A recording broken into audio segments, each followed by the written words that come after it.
Mientras tanto, yo voy a comenzar haciendo una introducción. Bueno, muchas gracias a nuestros auditores.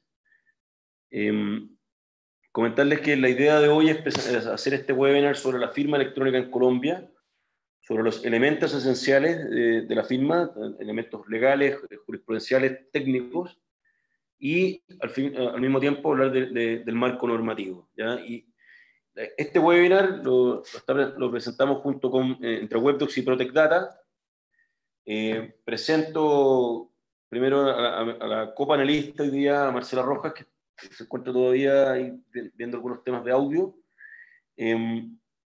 Bueno, Marcela es abogada de la Universidad Católica de Colombia, especialista en Derecho Administrativo de la Universidad Externado de Colombia, auditora de ISO 27001 y asesora en instituciones públicas y privadas para la adecuación a las legislaciones que impliquen la implementación de procedimientos, ¿ya? Al mismo tiempo, y lógicamente, ella es experta en firma electrónica.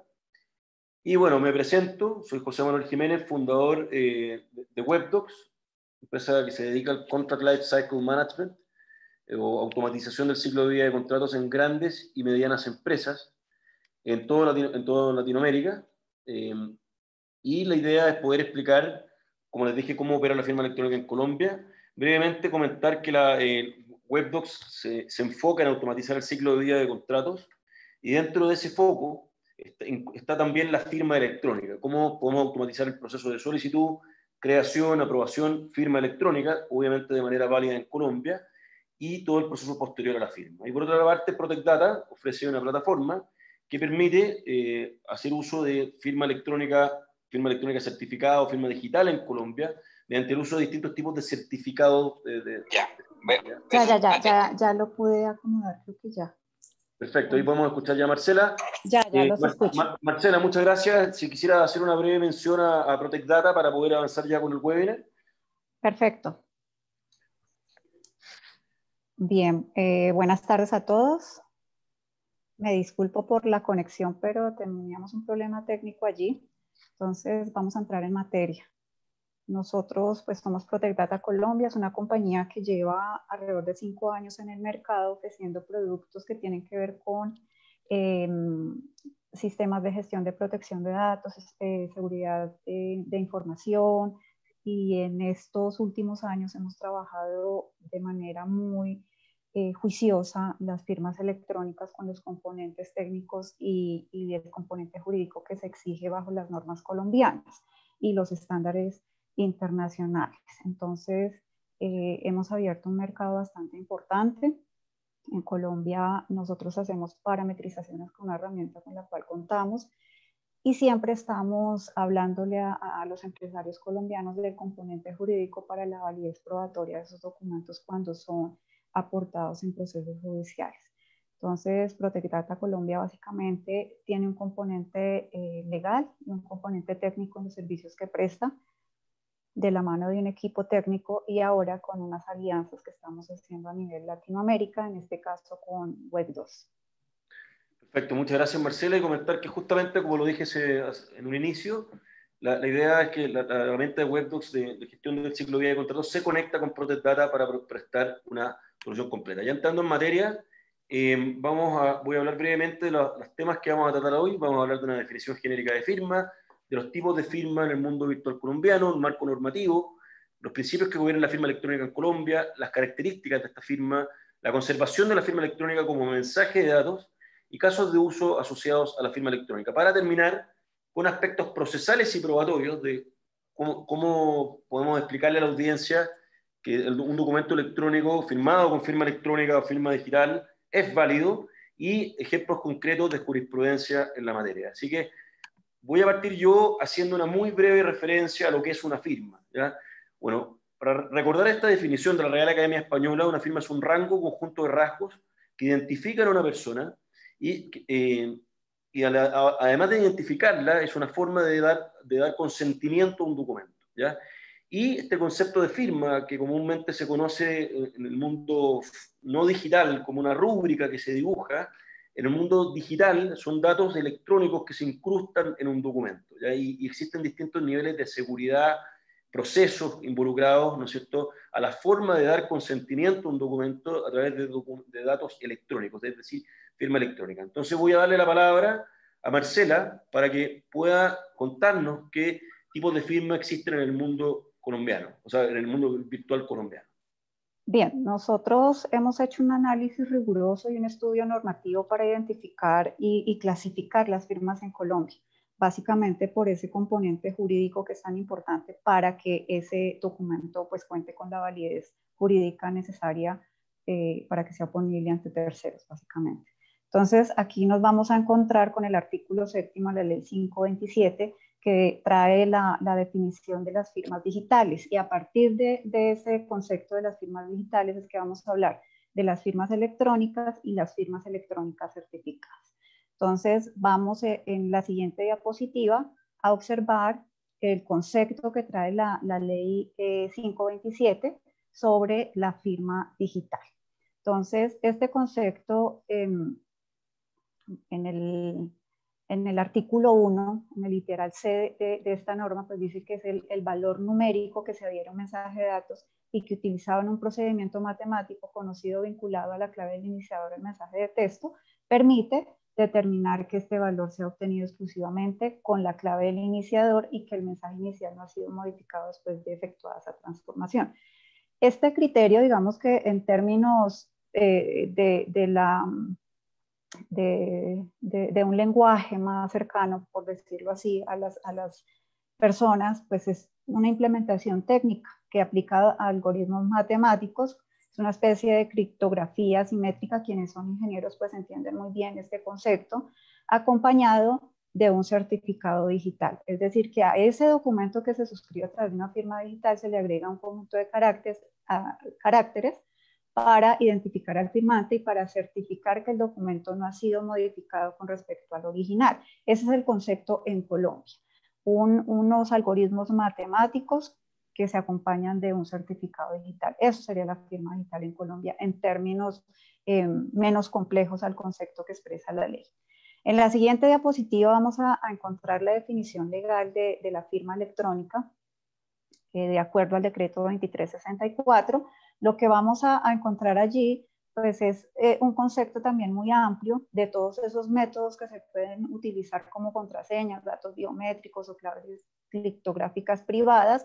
En este caso el dato biométrico pues hace referencia al dato físico de una persona, que puede ser la huella, puede ser el iris, el reconocimiento de voz, el reconocimiento facial, todos esos criterios que en un escenario de datos biométricos permiten identificar a una persona con relación a un mensaje de datos. Esto es básicamente el concepto que trae el decreto 2364 que reglamenta en Colombia las firmas electrónicas. Y ahora vamos a mirar el concepto de la firma electrónica certificada. En la siguiente diapositiva, pues vamos a encontrar que desde el punto de vista técnico, como aquí lo planteamos de manera muy sencilla, es cualquier método de firma de documentos electrónicos que se realice por medio de uno o más factores de autenticación. Entonces aquí volvemos al criterio anterior, que puede ser la biometría o la consulta de datos personales. ¿Qué se le adiciona a esa firma electrónica para que sea en sentido estricto una firma electrónica certificada? Un certificado digital. Este certificado digital pues tiene que estar avalado por una compañía en Colombia que esté pues autorizada por el organismo por la UNAD, que es el organismo certificador en este caso. Aquí este componente o este criterio es muy importante porque a partir de allí es que se puede decir que estamos agregándole esa presunción de legalidad al documento, porque se expresa allí el acto de voluntad por parte de los firmantes. Ese certificado digital viene a cumplir, entre comillas, esa función notarial de la que tanto se habla para que el documento en Colombia pues tenga la suficiente validez y sea oponible ante terceros. Y Marcela, ¿cuál ves, para explicarle a la audiencia, que serían las principales diferencias la firma digital, la electrónica y la electrónica certificada? ¿Cuáles serían los puntos que destacarías para dejar una primera conclusión de estas láminas?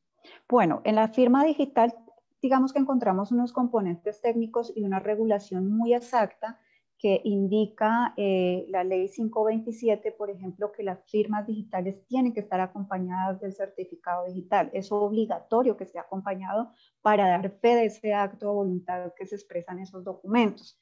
La firma electrónica no. La firma electrónica por sí sola no es oponible ante terceros en tanto no tiene ese recurso de validez legal, que es el certificado digital, que avala ese acto de voluntades que se expresan en el artículo 28 de la ley 527, que permite dar fe de un acto de voluntad por parte de los firmantes.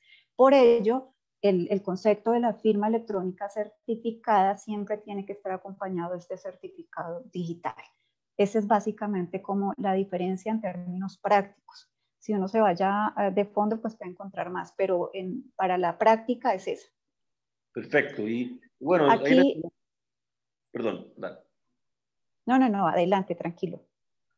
No, bueno, comentarte que, o sea, justamente esta lámina la que estamos viendo acá, de las entidades acreditadas, me encantaría saber tu opinión sobre qué son estas entidades en Colombia y cómo se relacionan con los certificados que justamente explicaste recién, Marcela. Bien, en Colombia hay unas entidades que pues deben cumplir ciertos criterios que son evaluados por un ente certificador, que en este caso es la UNAD, para que puedan expedir estos certificados. Aquí se les menciona o se les conoce como entidades acreditadas para emitir certificaciones digitales. Esos requisitos técnicos y normativos que la legislación colombiana exigen están regulados. Más adelante les voy a dejar algunas citas de normas que regulan esta parte. No las vamos a traer aquí porque pues, nos enfocaríamos en un tema que no es el más importante, pero sí tener muy en cuenta que la firma pues electrónica acá va acompañada de ese certificado digital, pero ese certificado digital tiene que ser expedido o tiene que ser adquirido a través de uno de estos proveedores. Aquí nosotros tenemos unos ejemplos: Certicámara, Andes, Gestión de Seguridad Electrónica. Todos estos están avalados por el organismo acreditador para emitir ese certificado digital.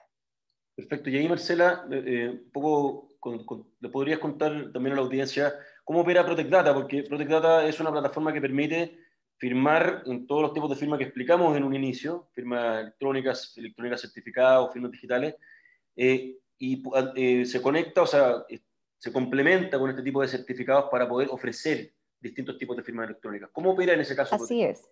Mire, nosotros contamos con una herramienta que en la parte o el componente técnico ha tenido en cuenta todos los requisitos que tiene de validez de la firma electrónico regulados en la ley y que han sido también desarrollados por la Corte Constitucional.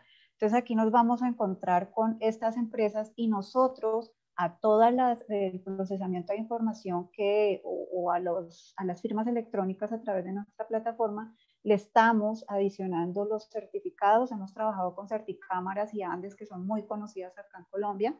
Ellos son nuestros proveedores de certificados digitales y además le agregamos una estampa de tiempo al documento.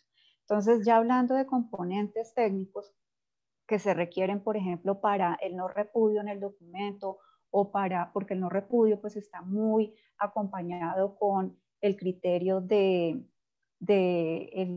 acto o voluntad, dar fe de ese acto o voluntad de los firmantes, el que exige el artículo 28, pues está este componente del certificado digital allí cumpliendo con ese requisito. Perfecto.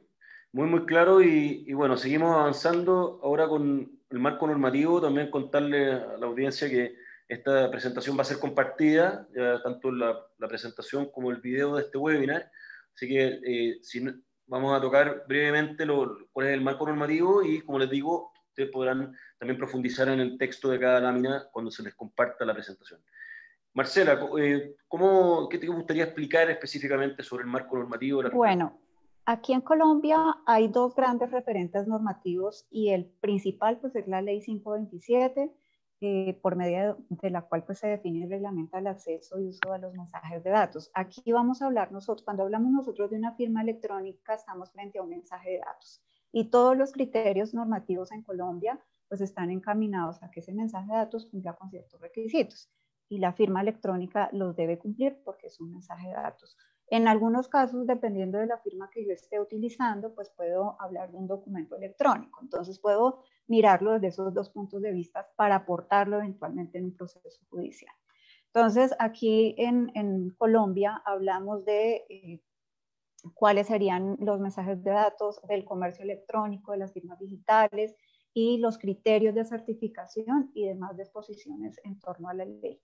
Aquí tenemos otras normas que hemos citado que son importantes también para algunos casos específicos. Por ejemplo, la ley 964/2005, que reglamenta pues todo el tema de la autenticidad de las certificaciones expedidas para los depósitos centrales de valores. Entonces, el valor probatorio que se le da al título valor.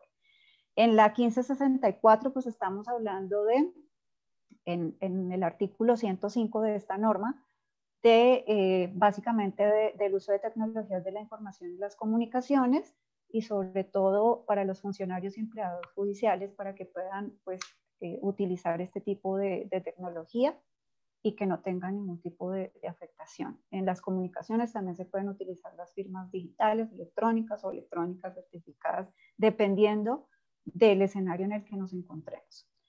El decreto más importante y del cual debemos hablar acá y es obligatorio en cuanto a normas es el decreto 2364 que regula puntualmente las firmas electrónicas en Colombia y está reglamentando el artículo 7º de la ley 527 y dictando otras disposiciones.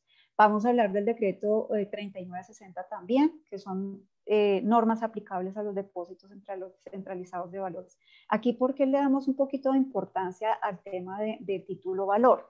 Los que conocen algunas normas colombianas han podido ver que se ha entendido desde hace muchos años que el único que puede hacer custodia de esos títulos valores pues es DECEVAL o aquellos que estén autorizados para custodiar y administrar esos títulos valores. Y resulta que no. Resulta que esa norma, si bien es cierto, las normas que regulan o habilitan a estos entes, tienen ciertos criterios, no son los únicos que pueden hacerlo.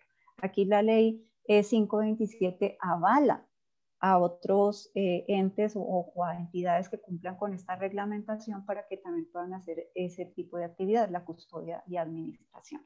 En el decreto 1078 de 2015, pues vamos a encontrar toda la actividad de acreditación que debe ser ejercida por la UNAC, es decir, que sería el único organismo habilitado para verificar y determinar si estas empresas que están en estos momentos facultadas para emitir esos certificados pues han cumplido con los requisitos técnicos que se exigen para emitir esos certificados y que el componente técnico esté presente. En el decreto 1413 de 2017, aquí estamos hablando de los lineamientos sobre el uso y operación de servicios ciudadanos digitales. Todo esto va en torno al desarrollo tanto de la ley 527 como del decreto 2364. En el 019 de 2012, pues estamos hablando de las actividades que van a ejercer las entidades de certificación.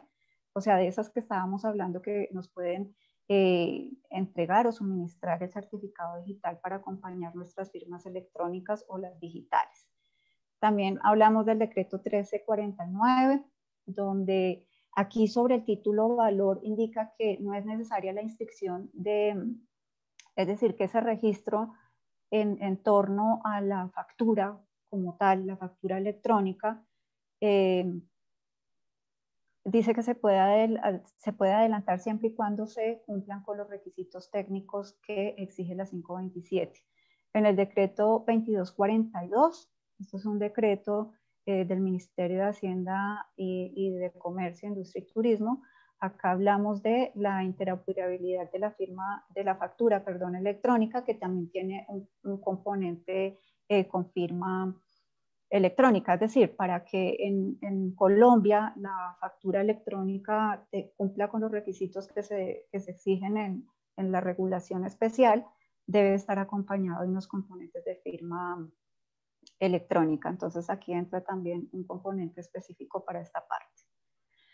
Frente a la jurisprudencia, José Manuel, sí, estamos en la jurisprudencia. Frente a la jurisprudencia, puedo traerles esta jurisprudencia, una sentencia del doctor Fabio Morón Díaz, que recoge muchos criterios de validez, criterios jurídicos y técnicos que se requieren para que esos mensajes de texto o esos documentos que se entregan como pruebas y que son entregados, valga la redundancia, de manera electrónica o en un documento electrónico, pues tenga la validez suficiente.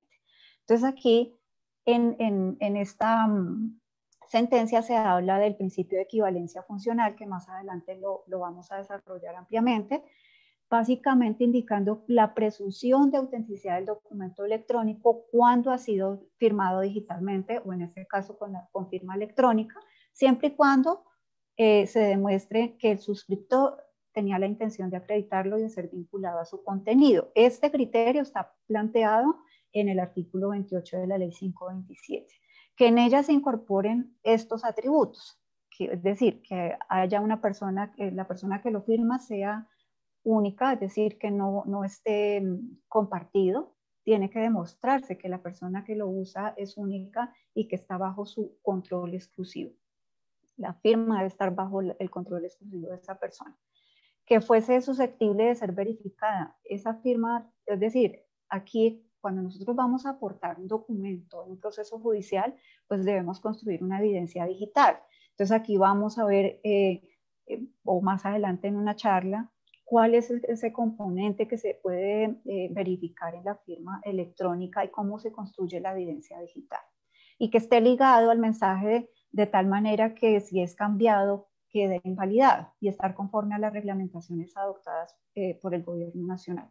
Estos dos últimos criterios, pues es ese componente de integridad del documento, que pueda ser verificado en el tiempo cualquier alteración, cualquier modificación que se haya realizado. Y esto se puede garantizar a través del certificado digital, se puede garantizar a través de la estampa de tiempo que les hablaba hace un momento, para que ese documento o título valor o documento cualquiera que sea, pues tenga la validez jurídica suficiente para ser presentado en un proceso judicial.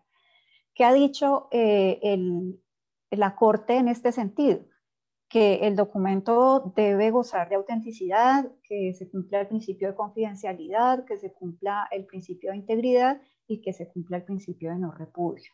Entonces, ¿qué razón tiene todo este análisis jurisprudencial? Pues que yo en el procesamiento de información y cuando voy a suscribir documentos a través de la firma electrónica, cualquiera sea la plataforma que use, pues debo garantizar una certificación técnica que identifica a la persona iniciadora o receptora de ese mensaje para garantizar la privacidad de la información.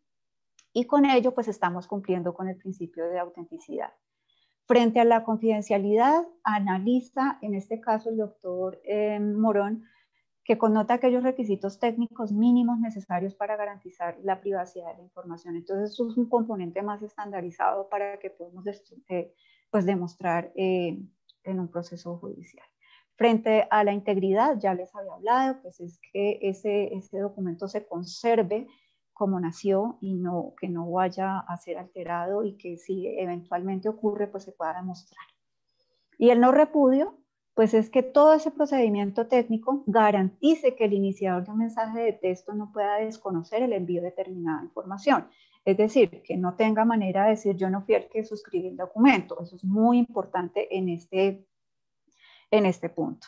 Entonces, concluye en este caso esta sentencia que en la mayoría de los casos este tipo de tecnología que utilizamos para suscribir documentos brinda similares o mayores niveles de seguridad frente a la firma manuscrita.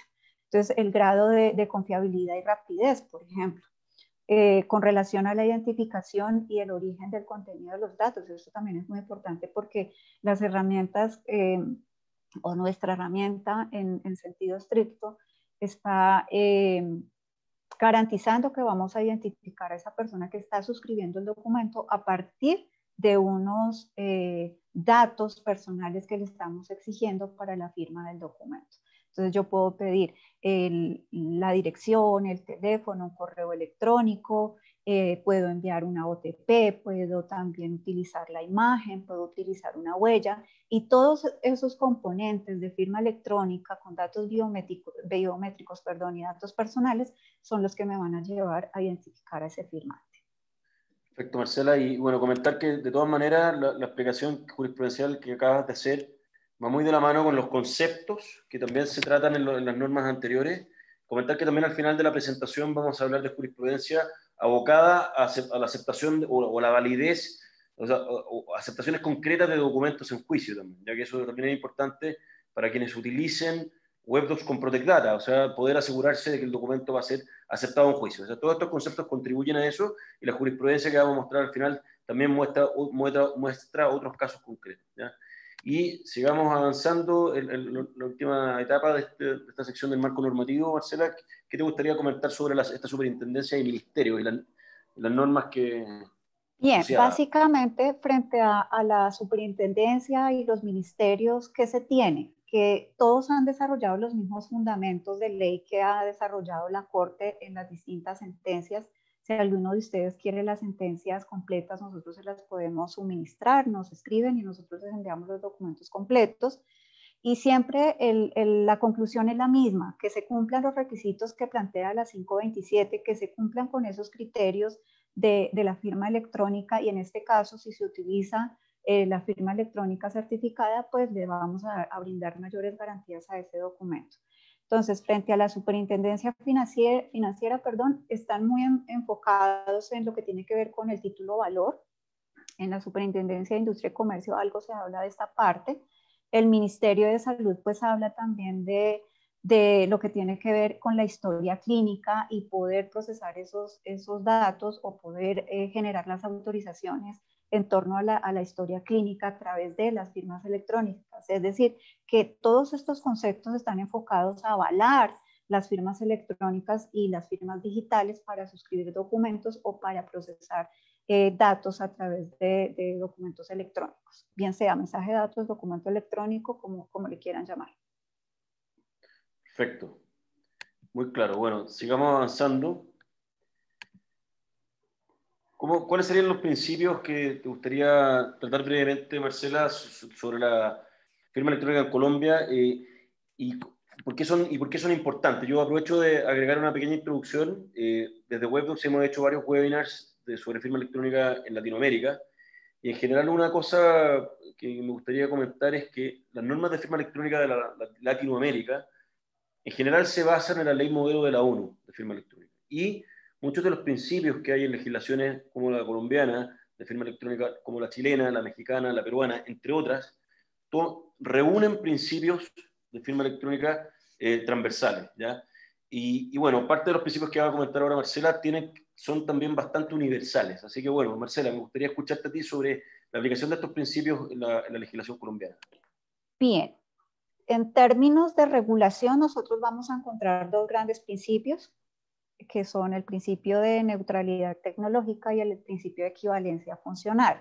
Pero en el desarrollo de jurisprudencia y los conceptos que emiten estos entes de vigilancia y control y los ministerios, pues vamos a encontrar que se desarrollan principios que son muy estandarizados y globales. No es nada distinto a regulación en otros países, porque pues venimos de la misma fuente. Entonces eso permite que el contexto jurídico y técnico sea el mismo o similar, que cumpla con las mismas condiciones. En Colombia, por ejemplo, cuando hablamos del principio de neutralidad tecnológica, pues debemos acoger ese concepto que también analizó la Corte en la sentencia 662 de 2000, donde dice que la moción del mensaje de datos no estaba atada a una tecnología en especial, sino que por el contrario dejaba la puerta abierta a la obtención de estos a través de nuevas tecnologías de la información. Entonces, aquí no estamos hablando de que se tenga que hacer o que todo ese procesamiento de información generada, enviada, recibida o archivada o comunicada debe hacerse por ciertos, o que se tengan específicos o que haya una tecnología específica, no. Tiene que haber neutralidad y deja la puerta abierta para que se puedan utilizar nuevas tecnologías de la información y que la ciencia pueda desarrollar en el futuro. Entonces aquí el avance de la tecnología va muy acompañada de este criterio de principio de neutralidad tecnológica y básicamente hace referencia a la neutralidad o igualdad de tratamiento de tecnologías para la firma electrónica. Básicamente esa es la gran conclusión de este concepto de principio de neutralidad tecnológica. Es algo muy, muy sencillo. Y en cuanto al principio de equivalencia funcional, pues acá en términos normativos esto se ha desarrollado a partir del artículo 6º y siguientes de la ley 527, donde por definición se entiende que cuando en cualquier norma se requiera que la información conste por escrito, ese requisito queda satisfecho con un mensaje de datos. Es decir, que acá el mensaje de datos pues, es la firma electrónica, siempre y cuando esa información esté accesible para posterior consulta. Ese es un criterio inicial que nos trae el artículo 6 de la ley 527. Eso también ha ido acompañado con criterios de la Corte, donde dice que al interpretar ese principio, los mensajes de datos deben ser tratados de la misma forma como los escritos en papel. Es decir, aquí vamos a hablar de la equivalencia funcional es frente al documento manuscrito y el documento que estamos firmando electrónicamente. Perfecto. Aquí hay algo importante, perdona que nos falta aquí algo muy importante que trae el artículo 7º, y es que se entiende que esos requisitos quedan satisfechos cuando la herramienta que yo estoy utilizando cumple con funciones de identificación, es decir, que permita identificar al iniciador del mensaje de datos, con la función de autenticidad, indicar que el contenido cuenta con la aprobación del autor o del iniciador de ese mensaje de datos o de esa firma electrónica, y una función de integridad, es decir, que es confiable y apropiado para el propósito por el cual el mensaje fue generado o comunicado. En este caso también pues tenemos como integridad el concepto técnico de no alterabilidad del documento en el tiempo y que se garantiza a través de los certificados digitales, estampas de tiempo y todos estos criterios técnicos que acompañan las firmas electrónicas. Perfecto, muy claro. En resumen, cumpliendo ese dicho requisito, la firma electrónica se considera como equivalente a la firma en papel, eso es lo más importante de este Así principio. es. Y en general todo aquello que se repute por escrito, que es un término una frase muy usada en las leyes en general, ese por escrito va a valer tanto en lo manuscrito como también en lo digital. Eso es un poco para que se tenga en cuenta también, un tema bien práctico. Así es. Buenísimo. Entonces, Marcela, contémosle a nuestros auditores también cuáles son las características de la firma electrónica, y yo también te voy a ir haciendo algunas preguntas de situaciones concretas sobre estos principios que son muy importantes para asegurar qué elementos tienen que concurrir para que dicha firma sea aceptada también. Correcto. Aquí es necesario hablar de la firma electrónica certificada, porque cuando hablamos de una firma electrónica sencilla, pues ciertos componentes se pierden. ¿Por qué? Porque no es necesario garantizar el no repudio y algunos criterios que se entienden que vienen, como lo indica el artículo 28 de la ley 527, a garantizar o a agregarle esta presunción de legalidad o presunción de validez al acto voluntad de las partes. Aquí vamos a hablar de los criterios o características de la firma electrónica certificada, la que es certificada para que lo tengamos en cuenta. Entonces, ya lo habíamos hablado frente al análisis que hacía el magistrado ponente de la sentencia del 2000, el magistrado Morón, frente a la autenticidad. Entonces, ¿cuáles son esos requisitos necesarios? Que la autenticidad del documento se pueda demostrar en la identificación de la persona que inicia y la persona que recibe ese mensaje, y que se garantice la privacidad de la información. Que en la confidencialidad, ese concepto, pues se tengan todos estos requisitos técnicos mínimos para garantizar la privacidad de la información que se está generando a través de la herramienta. Y en cuanto a la integridad, pues también son requisitos técnicos para garantizar que esa información enviada por el iniciador del mensaje de datos es la misma que va a recibir la persona receptora. Entonces, tengo una pregunta, Marcela, sobre la integridad. Eso significaría entonces que justamente si tenemos un contrato, imaginémonos un contrato que tiene una cláusula de precio, ¿ya?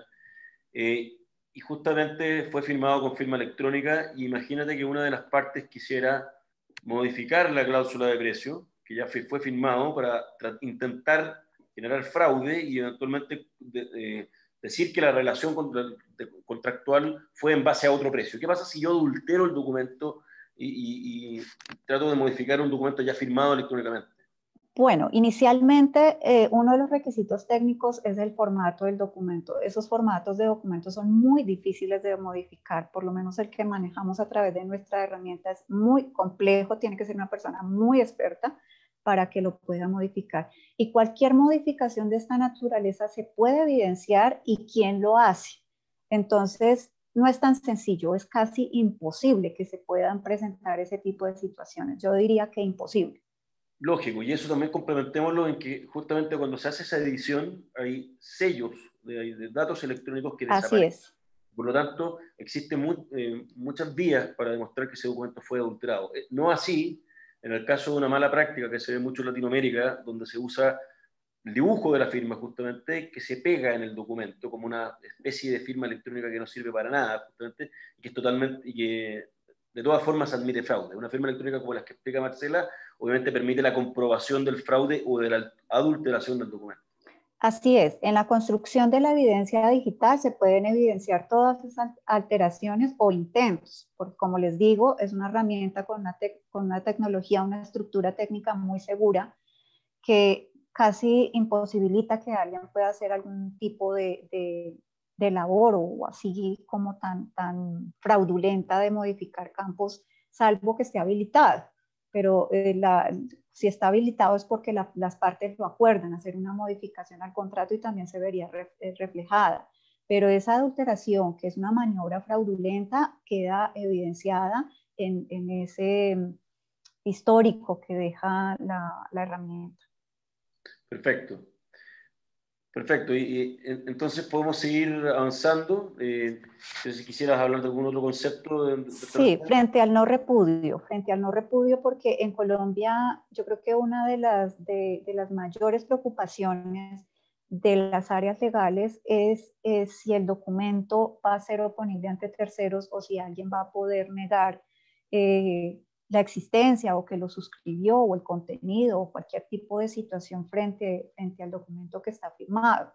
Entonces acá el no repudio en términos legales y frente al proceso judicial se garantiza, uno, a través de la estructura técnica de la herramienta a través de la cual yo voy a firmar el documento con el certificado digital, y aquí nosotros le agregamos una estampa de tiempo para que se pueda avalar ese acto voluntad de los firmantes y de esta manera ese firmante no pueda repudiar el documento porque se identifica plenamente, porque hay muchas características que lo asocian al documento y va a ser prácticamente imposible que lo repudie.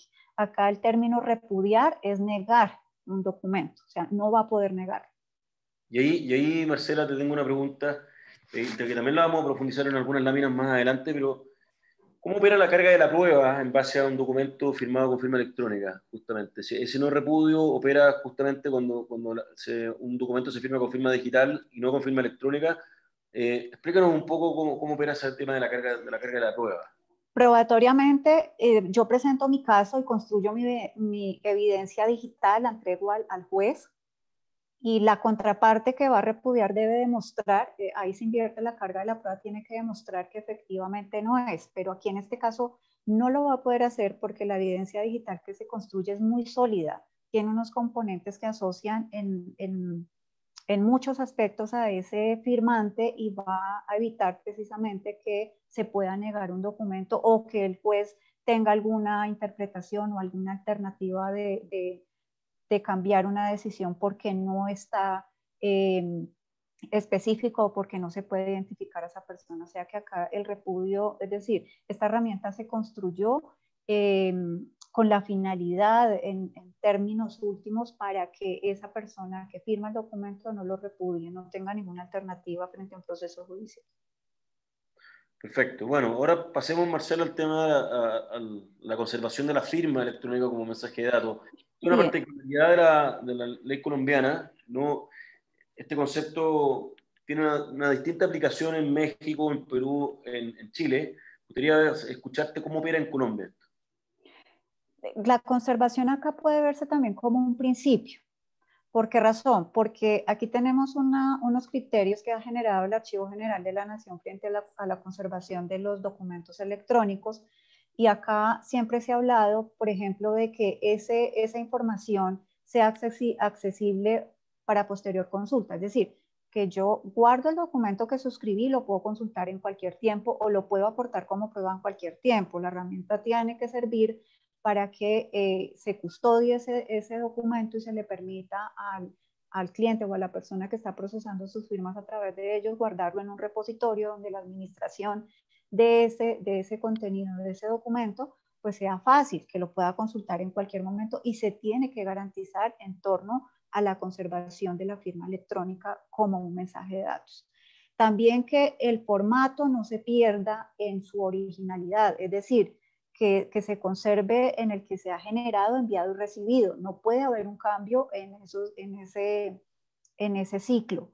Entonces, es importante que se demuestre la reproducción con exactitud de la información generada, enviado o recibido. Ese es un criterio bastante importante a la hora de presentar un documento electrónico o un mensaje de datos como prueba. Y por último está que permita determinar el origen, el destino, la fecha y la hora en que fue enviado o recibido el mensaje de datos. ¿Por qué razón? Porque, bueno, acá como hablamos de la firma electrónica certificada, ya dijimos que lo acompañamos de un certificado digital que contiene todos estos requisitos para determinar si se alteró, en qué momento, quién lo hizo, por qué razón, si fue acordado entre las partes, si no, todos esos criterios. Pero también le agregamos una estampa de tiempo, y esta estampa de tiempo es la que va a permitir este criterio de conservación para identificar la fecha y la hora en que fue enviado o recibido el mensaje de textos. En la construcción de la evidencia digital hay un histórico, y un histórico que pues, se les notifica a través de correo electrónico a los firmantes, y es a qué hora lo recibió, a qué hora lo abrió, a qué hora lo aprobó y a qué hora lo firmó. Entonces, ese histórico va a permitir conservar este documento bajo estos requisitos que está planteando la ley 527.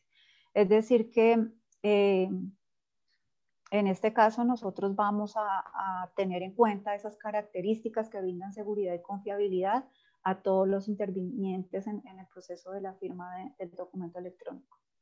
Perfecto.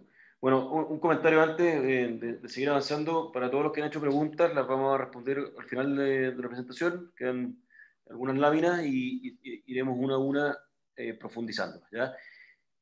Gracias, Marcela, por la explicación sobre la conservación del mensaje de datos.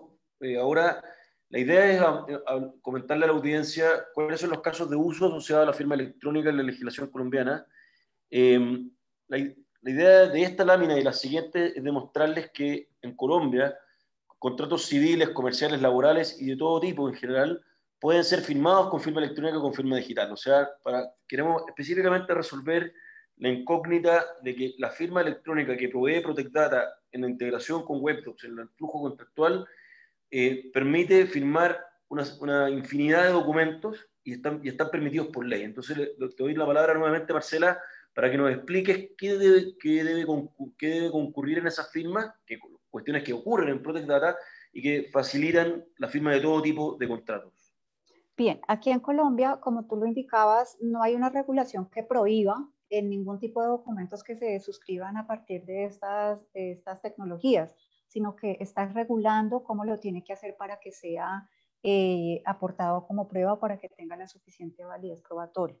En el artículo 8, por ejemplo, se indica que esos requisitos para que la información sea presentada o conservada en su forma original queda satisfecho con un mensaje de datos siempre y cuando se garantice que se ha conservado la integridad de la información a partir del momento en que se generó por primera vez en su forma definitiva. Entonces aquí el orden de ideas de todo esto es que la actuación administrativa o judicial, no puede negar la eficacia o validez o fuerza obligatoria y probatoria a los documentos en mensaje de datos. Es decir, acá ya el Tribunal Administrativo, dentro de la presentación ustedes van a encontrar un documento del Tribunal Administrativo de Cundinamarca donde obliga a los jueces a recibir todo este tipo de documentos sin impedimento alguno o sin exigir requisitos adicionales. ¿Qué requisitos se exigen en torno al artículo 28, que está muy ligado al no repudio para el valor probatorio de esa fuerza probatoria o los efectos del uso de la firma manuscrita frente a los atributos de la firma electrónica en este caso?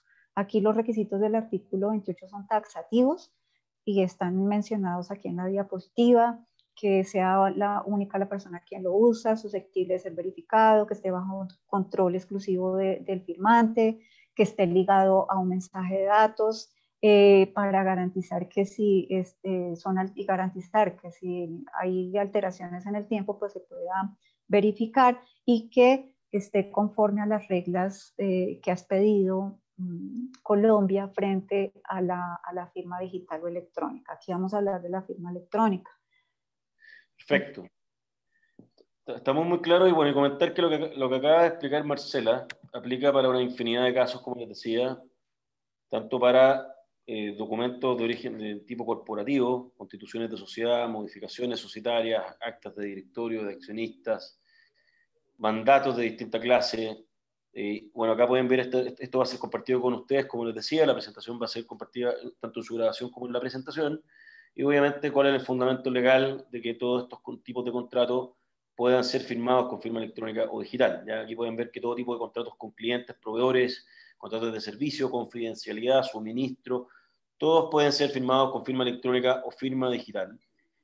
También lo mismo ocurre con los documentos de origen financiero, pagarés, cuentas corrientes, contratos de factoring u otros, como también con documentación inmobiliaria, compraventa de bienes raíces, hipotecas, arrendamientos de inmuebles, contratos de promesa.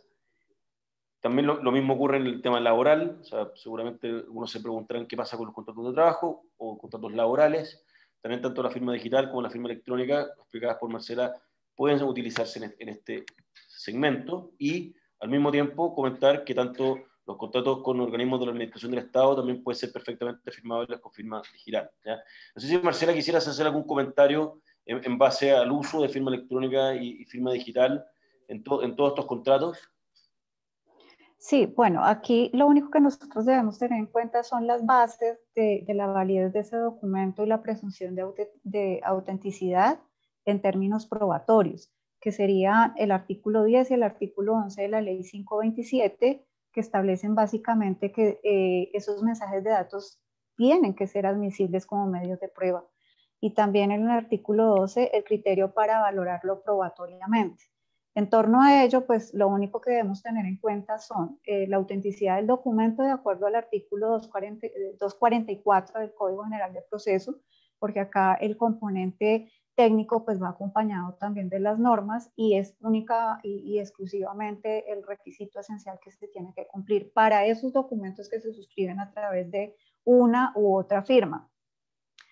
Todos esos documentos que tienen algún valor probatorio, que deban presentarse en un proceso judicial, nosotros siempre estamos sugiriendo que se firme a través de firma electrónica certificada, para que se avale ese acto de voluntad de las partes con el certificado digital, y que se le agregue todos esos requisitos técnicos que se requieren para evitar que ese documento pues sea repudiado. Acá, por ejemplo, en el artículo 244 nosotros podemos encontrar que avala completamente la autenticidad cuando existe certeza sobre la persona que ha elaborado, firmado ese documento. Entonces no es otro el requisito, básicamente es ese, y continuamos con los aspectos que trae la ley 527. Es eso, no es más. Perfecto. Muchas gracias por esa profundización, y pasemos ahora a los aspectos procesales y probatorios sobre la firma electrónica en Colombia. Como hemos comentado en otros webinars, también de WebDocs, una pregunta que nos hacen, Marcela, constantemente es: el contrato que vamos a firmar, en este caso con Protect Data, ¿va a ser aceptado en un juicio si en algún caso una contraparte pretende atacar la forma del contrato específicamente en cuanto a la firma y decir que esa firma no es válida? ¿Qué dice la ley colombiana y qué dice la ley procesal y el valor probatorio que tiene un documento electrónico en Colombia? En Colombia lo que tú tienes que demostrar con una evidencia digital, es decir, cuando tú vas a firmar electrónicamente documentos, debes pensar es cómo construyes tu evidencia digital. Y a partir de allí tú vas a cumplir con el artículo 10 que dice que es admisible y tiene todos los efectos y fuerza probatoria al mensaje de datos. Entonces ahí voy a cumplir con esos requisitos técnicos. Frente al artículo 11, para el criterio de valorar probatoriamente ese mensaje de datos, pues yo entrego en qué momento se suscribió, quién lo suscribió, en qué momento, ya bueno, en un momento lo dije con la fecha y este dato de fecha, día, incluso trae hasta los segundos, en qué país también se puede entregar. Todos esos elementos son los que van a permitir probar que el documento pues, cuenta con la aprobación de esa persona, que esa persona es quien realmente se está exponiendo en el proceso, porque como les indicaba, la herramienta va a registrar unos datos personales, unos datos biométricos que permitan identificar de manera directa, sin lugar a ninguna falla en esa identificación, a los firmantes a través de correo electrónico, a través de reconocimiento de voz, a través de una OTP que deja grabado también un mecanismo de seguridad con su número telefónico. Entonces, todos esos criterios de reconocimiento que se tienen son construidos en una evidencia digital y se le entregan al juez. Una vez entregados, es la persona que está repudiando el documento quien tiene la carga de la prueba de demostrar quién no es. Y difícilmente lo podrá hacer con todos esos requisitos que les acabo de mencionar. Clarísimo. Bueno, cualquier pregunta que tengan sobre este tema, por favor, pueden hacerlo en la sección de preguntas o en el chat. Pero muy clara la explicación, Marcela. Muchas gracias. Y bueno, vamos de nuevo ahora a la jurisprudencia, pero sobre la materia del valor probatorio del documento y sobre cualquier otra información que quisieras complementar. Frente al valor probatorio, la jurisprudencia es reiterada y la más importante en términos de valor probatorio sería la sentencia 662 de 2000 del doctor Morón, donde habla de esa presunción de legalidad de esos documentos y que están en capacidad de brindar esos niveles de seguridad frente al documento que es físico.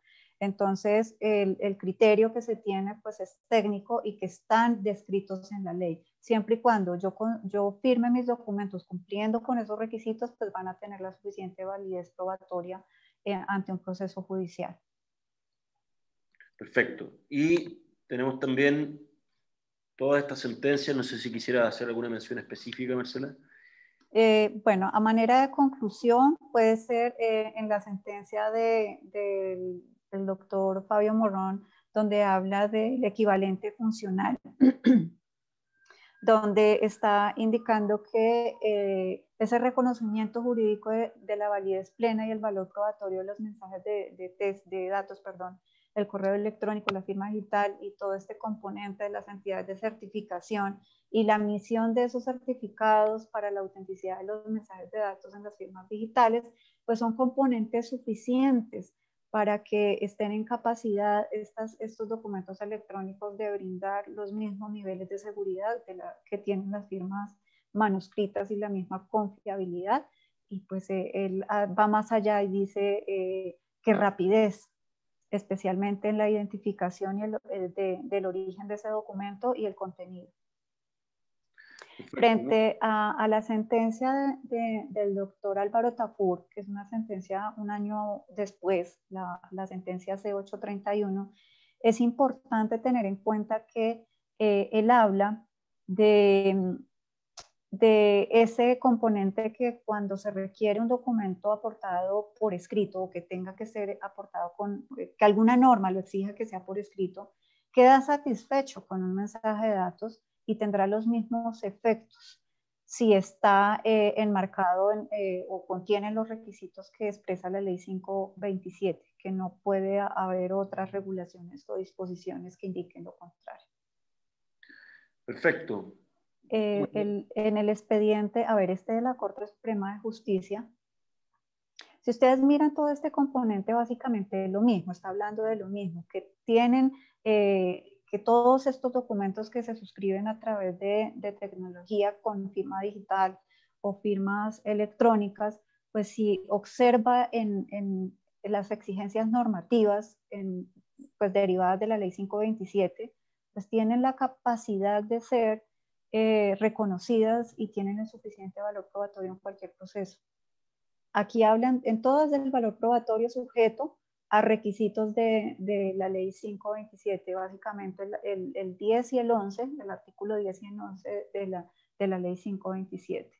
Y por último, acá hay una importante que es el doctor Munar, donde habla sobre la autenticidad del mensaje de datos. Entonces, esa autenticidad va ligada a los requisitos de integridad de la información. Y aquí, pues nosotros en la herramienta estamos cumpliendo, garantizando que esos pues, documentos no van a ser alterados en el tiempo y cualquier alteración va a ser identificada y la carga de la prueba en este caso se invierte porque nosotros construimos y le entregamos la evidencia digital al juez y le estamos explicando en el proceso cómo analizarla. Una de las grandes dificultades en Colombia es que el juez no está preparado para analizar desde el punto de vista técnico todo esto que le llega de manera electrónica. Entonces, es importante que cuando nosotros construimos el proceso judicial expliquemos al juez de alguna manera o le entreguemos el análisis realizado de cómo analizar, valga la redundancia, analizar esas pruebas que se le están suministrando porque en muchos casos desconocen la ley. Entonces nosotros construimos también el proceso y le indicamos al juez cómo valorarlo técnicamente. Por último, en términos probatorios está esta sentencia de Tribunal Superior de Bogotá donde se habla o que se le ordena a los jueces que no pueden generar ningún tipo de requisito o que no impidan la valoración de los títulos valores allegados de esa manera. De esa manera significa de manera electrónica. No puede exigir ningún otro requisito y debe alinearse con lo que indica el artículo 247 del Código General del Proceso frente al documento. La valoración de ese documento tiene que hacerse de manera electrónica y el juez debe estar en capacidad de hacerlo. Es decir, que en estos momentos seguramente muchos jueces en Colombia estarán capacitándose en la valoración de las pruebas electrónicas. Perfecto, muy claro todo, Marcela. Muchas gracias. Y bueno, ahora pasemos un poco a responder las preguntas que nos ha hecho el público. Voy a abrir aquí. Bueno, una de las preguntas que hace Borja Obeso es, una persona que quiera firmar un documento en Colombia, ¿tiene que comprar un certificado y luego comprar una solución de software para gestionar el flujo de los documentos? No, realmente lo que debe buscar es un proveedor que cumpla con esos requisitos, que si es firma electrónica certificada, pues tenga un componente técnico en la herramienta y ustedes con sus áreas de tecnología, con sus ingenieros verifican que realmente se cumpla, que vaya acompañado de una firma, de un certificado digital y de una estampa de tiempo que permita avalar ese acto o voluntad de los firmantes y que también garantice el no repudio del documento, porque básicamente acá lo que estamos buscando es evitar la suplantación, evitar muchas situaciones que se dan, por ejemplo, en el sistema financiero, en las compañías que tienen crédito, microcrédito, bueno, como le quieran llamar, para evitar suplantación y para que los requisitos de validez de la firma electrónica pues se cumplan y pueda entregarse toda la evidencia digital al juez de manera que la pueda valorar con objetividad y que no pues haya trabas en el proceso. Básicamente es el fin. Perfecto. Bueno, Borja, si tienes alguna duda de la respuesta de Marcela, te invito a seguir complementando en el chat. Sigamos con una pregunta que hace Ricardo Sanabria, Marcela. Buenas tardes, me gustaría saber con mayor profundidad el principio de no repudio. Se explicó durante la presentación, probablemente esta pregunta se hizo antes de eso, pero podríamos repetirlo, Marcela. ¿Cómo definirías el principio del no repudio? El principio de no repudio viene del artículo 28. En el artículo 28 de la ley 527 se expresa en términos, voy a mirar si lo logro ubicar acá porque no tengo abierta la ley, pero básicamente el artículo 28 me habla de, perdónenme un segundo, yo lo ubico por acá.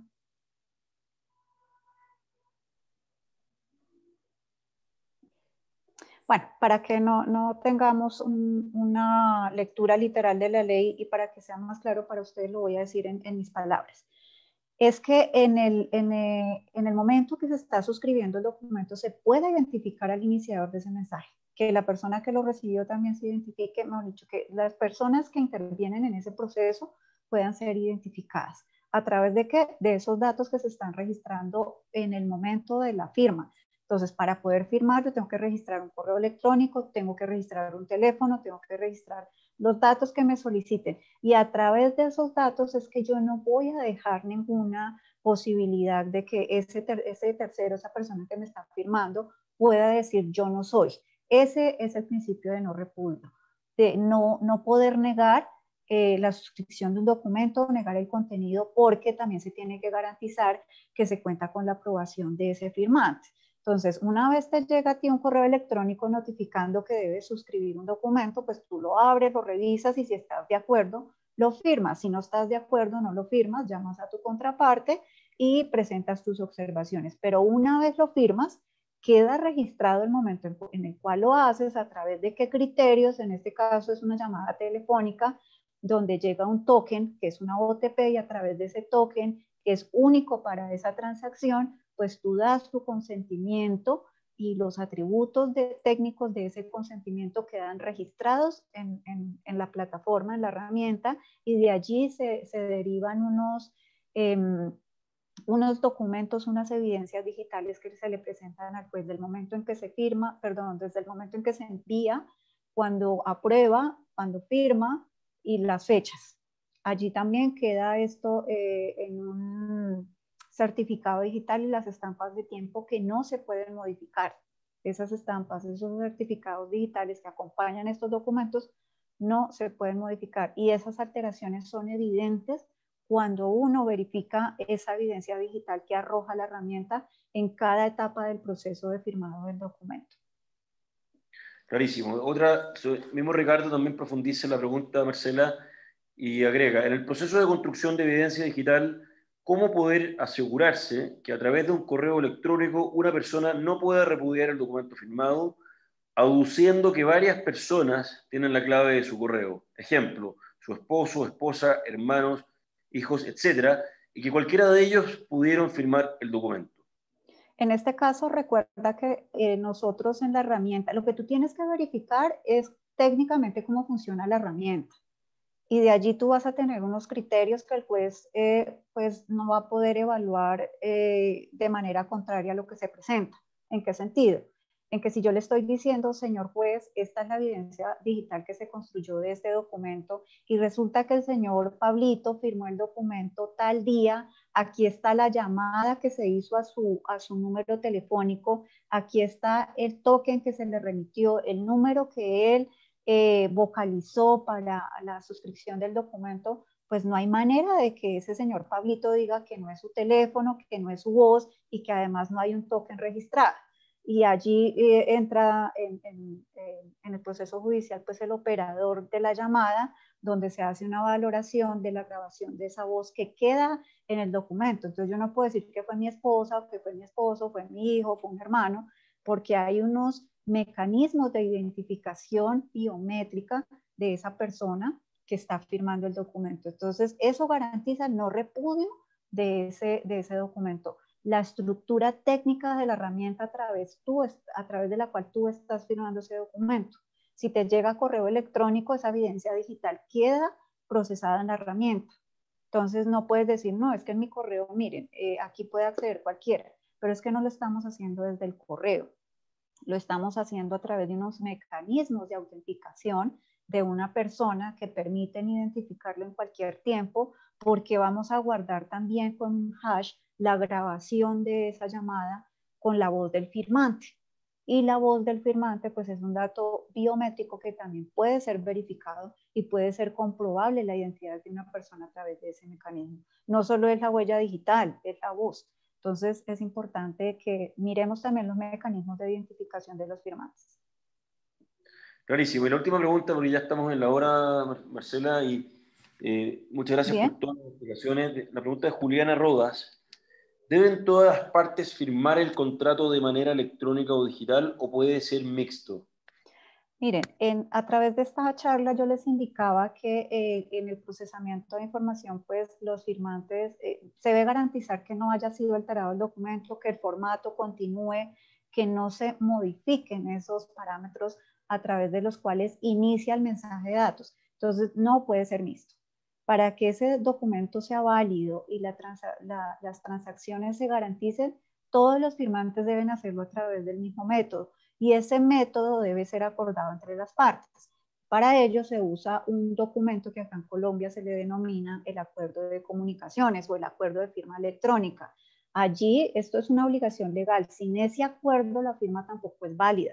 Entonces es importante tener en cuenta en el esquema de las firmas electrónicas que estoy utilizando en mi compañía que estén acompañadas de ese acuerdo de acuerdo de comunicaciones o acuerdo del uso de la firma electrónica para que allí se describa el proceso a través del cual yo firmo el documento. Y es el proceso, por ejemplo, registro los datos personales, luego ingreso a un sitio en particular o al software, al sitio web del software a través del cual voy a suscribir el documento. Y una vez registrado, es ese proceso que yo debo describir y ese es mi método de firma electrónica y tiene que ser aceptado entre las partes.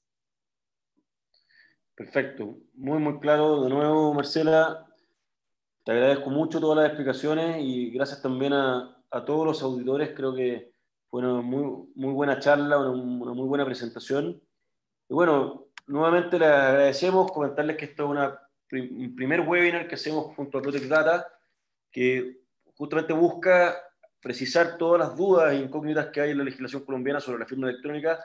La idea era dejar muy en claro que la firma electrónica y digital pueden ser usadas para todo tipo de contratación y obviamente también comentarles, además de todas las muy buenas explicaciones de Marcela, que Protect Data está integrado con WebDoc como herramienta de gestión de contratos y somos capaces en conjunto de ofrecer todo el ciclo de vida de los contratos automatizados en Colombia junto con una firma electrónica de Protect Data que es totalmente legal en Colombia. Así que nuevamente gracias a todos, gracias a ti Marcela. Y a ustedes muchas gracias, al auditorio muchas gracias por la asistencia y nosotros estaremos muy atentos a cualquier inquietud.